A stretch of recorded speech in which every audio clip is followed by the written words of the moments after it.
Hello everyone. Today we will discuss about trigonometry formulas. हमने यहाँ पर कुछ फॉर्मूले नोट करे हैं और आज हम इसे ट्रिक की हेल्प से लर्न करेंगे। तो आइए स्टार्ट करते हैं। फर्स्ट ऑफ ऑल हम ट्रिग्नोमेट्री वर्ड का मीनिंग समझते हैं। इसमें ट्री मीन्स होता है three, gon means sides and metry means measure, मतलब तीनों साइड्स को मेजर करना। Trigonometry is the study of relationship between the sides and angles of a triangle. For example हमारे पास एक राइट एंगल ट्राइंगल है, इसमें ए बी बेस है, A C is perpendicular and B C is hypotenuse. Base और perpendicular के बीच का angle हमारा 90 डिग्री है। देखिए ट्रिग्नोमेट्री की हेल्प से हम इसकी साइड्स और एंगल्स के बीच का रिलेशन फाइंड आउट कर सकते हैं। अब हम ट्रिक नंबर 1 पर आते हैं।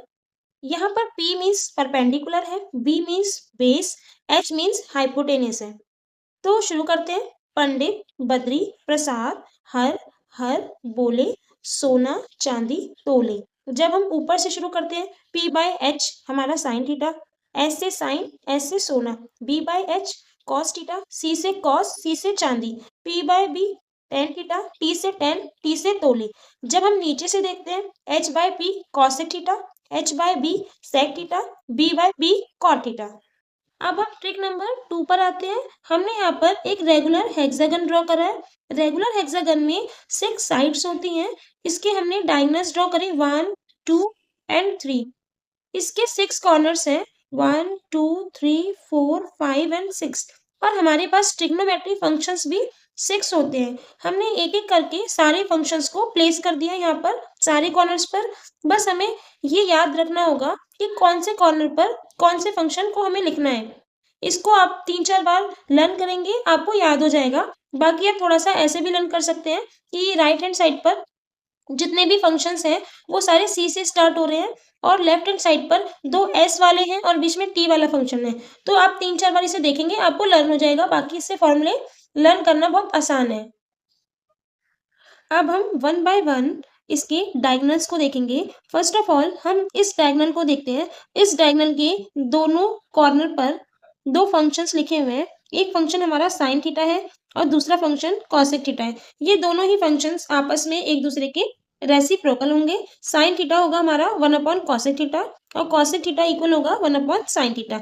अब हम इस डायगोनल को देखते हैं। इस डायगोनल के दोनों कॉर्नर्स पर 2 फंक्शंस हैं, सेक थीटा और कॉस थीटा। ये दोनों ही फंक्शंस एक दूसरे के रेसिप्रोकल होंगे। कॉस थीटा होता है 1 अपॉन सेक थीटा और सेक थीटा होता है 1 अपॉन कॉस थीटा। अब आप इस डायगोनल को देखिए। इस डायगोनल के दोनों कॉर्नर्स में 2 फंक्शंस लिखे हुए हैं, टेन थीटा और कॉट थीटा। ये दोनों ही फंक्शंस एक दूसरे के रेसिप्रोकल है। टेन थीटा होता है 1 अपॉन कॉट थीटा और कॉट थीटा होता है 1 अपॉन टेन थीटा। इसी हेक्सागन की हेल्प से हम एक फॉर्मूला और लर्न कर सकते हैं। इस डायगोनल के दोनों कॉर्नर्स पर जो 2 फंक्शंस होते हैं उनका प्रोडक्ट हमेशा 1 आता है। Sine theta multiply cosec theta equals to 1 होगा, या फिर इसे हम ऐसे भी लिख सकते हैं, cosec theta multiply sine theta equals to 1। अब आप इस डायगोनल को देखिए, इन दोनों का प्रोडक्ट भी हमेशा 1 होगा। Sec theta into cos theta equals to 1 और cos theta into sec theta equals to 1।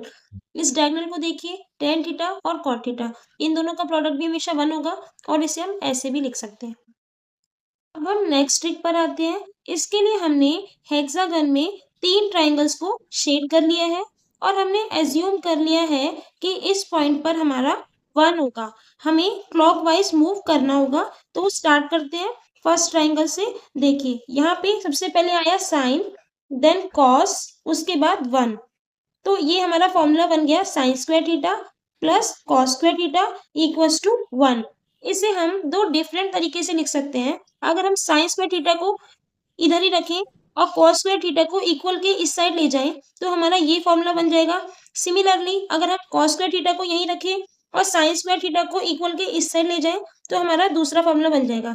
इस तरीके से हमने 3 फॉर्मूले लर्न कर लिए। अब हम सेकंड ट्रायंगल पर आते हैं। हम फिर से क्लॉकवाइज मूव करेंगे। तो सबसे पहले हम 1 से शुरू करेंगे, 1, उसके बाद cot theta, then cosec theta. तो ये हमारा फॉर्मूला बन गया 1 plus cot square theta equals to cosec square theta. इसे हम 2 डिफरेंट तरीके से लिख सकते हैं। अगर हम कॉट स्क्वायर थीटा को इसी साइड रखें और 1 हमारा इक्वल के इस साइड आ जाए तो हमारा ये फॉर्मूला बन जाएगा। अगर हम 1 को यहीं रखेंगे और कॉट स्क्वायर थीटा को इक्वल के इस साइड भेजेंगे तो हमारा दूसरा फॉर्मूला बन जाएगा। इस तरीके से हमने ये 3 फॉर्मूले और लर्न कर लिए। अब हम थर्ड ट्रायंगल पर आते हैं। हम क्लॉकवाइज मूव करेंगे। तो सबसे पहले आया tan थीटा, उसके बाद 1 देन sec थीटा। ये हमारा फॉर्मूला बन गया tan square theta plus 1 equals to sec square theta. इसे हम दो डिफरेंट तरीके से लिख सकते हैं। अगर हम tan स्क्वायर थीटा को यहीं रखेंगे और 1 इक्वल के इस साइड आएगा तो हमारा ये फॉर्मूला बन जाएगा। अगर हम 1 को यहीं रखेंगे और tan स्क्वायर थीटा इक्वल के इस साइड आएगा तो हमारा ये फॉर्मूला बन जाएगा। अब हम लास्ट फॉर्मूले पर आते हैं। अगर हमें tan थीटा का फॉर्मूला लिखना होगा तो हम sin theta upon cos theta लिखेंगे, और अगर हमें cot थीटा का फॉर्मूला लिखना होगा तो हम cos theta upon sin theta लिखेंगे।